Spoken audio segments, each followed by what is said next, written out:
Қазақ ауыз әдебиетінің, шығыс әдебиетінің үлгілерімен таныстыра отырып, шәкірттерін өлең жазуға баулады.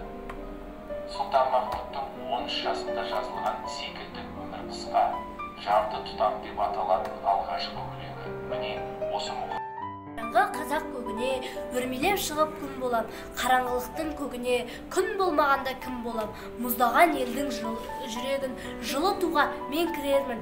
Еңбек бейнет тарауы рахатқа сарқылар, қыздырып күннің қырауы надандық теңізі тартылар, орны тайып көгерер, қызығын жайы бел көрер. Тұрмыс тағдыр бірі де бұл мақсаттан бұра алмас, қаһарман Рүстем әлі де бұрам деп жолда тұра алмас. Сыланған жардың күлкісі алындырмас бірісі.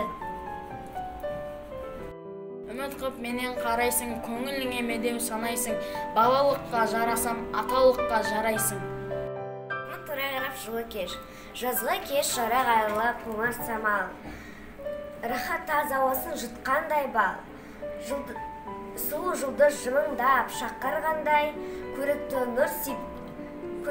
нұр сәулеме көзіңді сал, алтын ай толықсыған сар дөңгелек,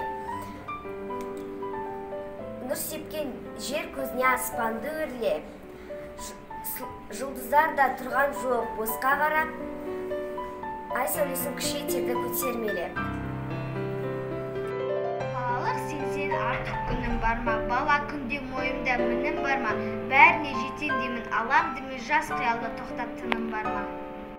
Шыққан жазғы көл көз қандай болады, кім біледі сол түрде ер жетеді толады.